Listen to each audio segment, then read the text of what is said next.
Thank you so much for everyone for joining us. I'm Louisa, Director of Programming at Arts Depot, and we lead the Barnet Cultural Education Partnership on behalf of the steering group and its members. So this is just a short session to summarise some of the themes and thoughts which have come out of this week's festival.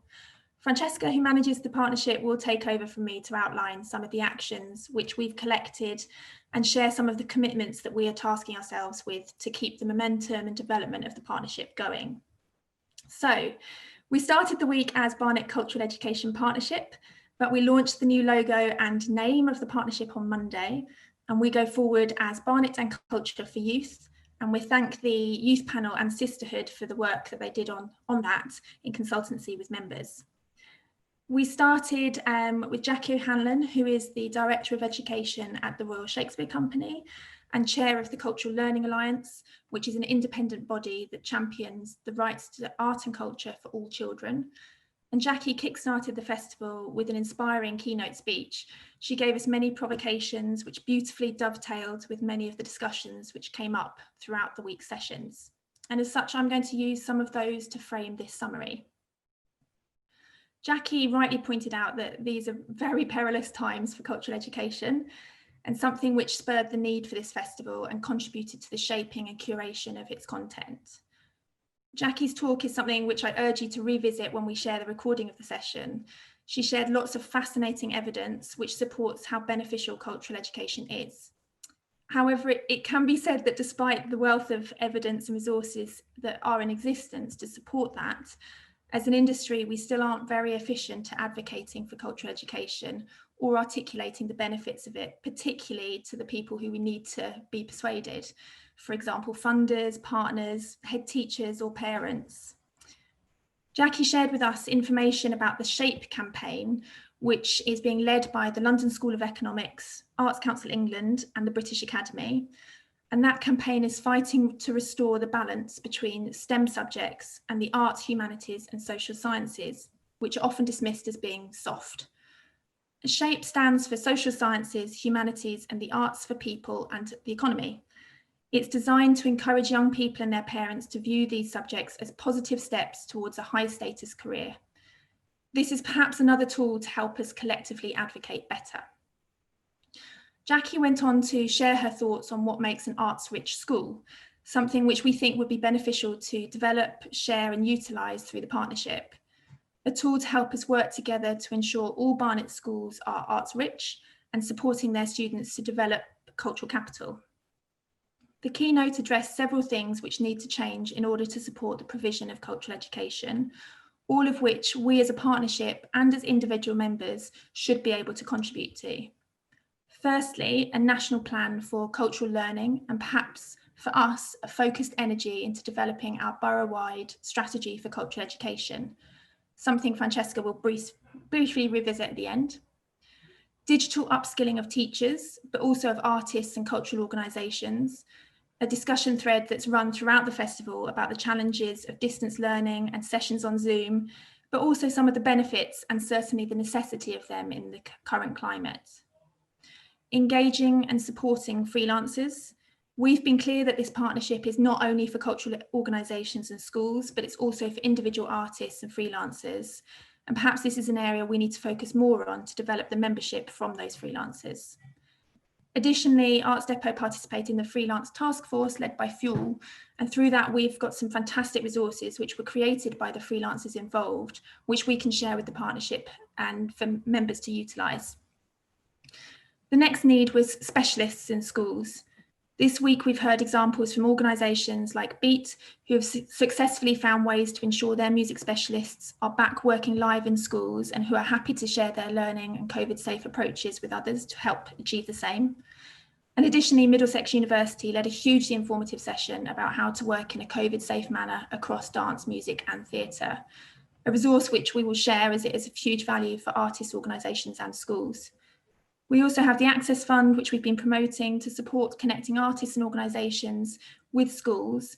And if there are any particular expertise schools would like to bring in or to support in their school, that's a resource to be used. Linked to funding was a point that Jackie made about needing an arts premium. across the country nationally. This was something that was promised in the Conservative manifesto, but is yet to come to fruition, and an area for continued advocacy, perhaps on our behalf again. Also a note that there is potential for joint funding application across members in the partnership in addition to the Access Fund, something we could further explore. Finally, a need which has been a key theme throughout the week with a lot of discussion and evidence of interesting work that's happening in the borough is workforce development and in particular diversity. Art Against Knives led a fascinating session about the work they're leading around diversifying the curriculum and are keen to connect with others on this. There was a session looking at how to celebrate the diversity of our borough through arts, and the Voice Box workshop explored mental health through drama, but highlighted the need for positive role models for young people across school staff and the artists that they work with. In terms of workforce development, there was a brilliant careers panel promoting the broad range of creative careers and supporting young people to really go for a career that they want. In Barnet, we're so lucky to have so many fantastic artists, teachers, organisations and specialists to mentor and support young people in the creative careers. There's a lot of opportunity for us to build that structure and the format in which we can do that. The last session that we've just done with I Can Dance, similarly, was looking at how to make sure we're working well as a community and supporting everybody in a bespoke manner to feel part of that community. So, as you can see, the week has been absolutely jam-packed with really interesting discussions, generous sharing of information and expertise, and a real feeling of collaboration, connection, and commitment. I really want to thank all of the speakers and organisations who've been partners on this project and participants for joining us. And we really hope that we can build off this. I just want to take a moment as well to thank the Arts Depot staff for supporting with the Zoom sessions, and in particular to Francesca, who has worked so hard on bringing all of these speakers and the sessions together. Talking of whom, I'm going to pass over to Francesca now to tell you a bit more about the commitments and actions going forward. Thank you. Yeah, it's been such a fantastic and really inspiring week. I think from each session, I've been able to take something away and think about how we might take that learning further. And I'm looking forward to taking the learning from this week to develop the partnership even further. I'm now going to list some actions that we've taken away from this week. So in relation to Louisa's point about articulating the importance of arts education and engaging with more schools, we will connect with schools and create an insight group acting like creative champions. We want to know how we can support schools to achieve being an arts-rich school. We will aim to start with one school teachers meeting in the spring to start a dedicated place for arts specialist teachers from the borough to meet. We will engage with more freelancers as members and work closely with independent artists to help connect them to arts organisations and schools. We will raise awareness of what organisations are already doing in terms of diversity and commit to continuing the conversation we began at the session on Monday, diversifying the curriculum. We will connect organisations to Art Against Knives so the work is connected.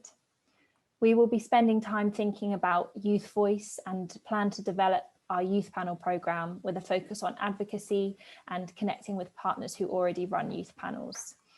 We will commit to at least one event with a networking opportunity per term. The themes of these will be nominated by members, but some suggestions so far include best practice for distant learning and how to support artists and schools to deliver live in schools in the context of COVID. There will also be further information and discussion on diversifying the curriculum and another session about what makes art-rich schools. One of the events or discussion groups will be focused on the borough cultural education strategy, linking to progression routes, and that will be led by Leslie Main, Head of Performing Arts at Middlesex. We commit to termly updates from the partnership featuring opportunities from members, as well as continuing to promote members' information and news on Twitter and updating members' details on the website.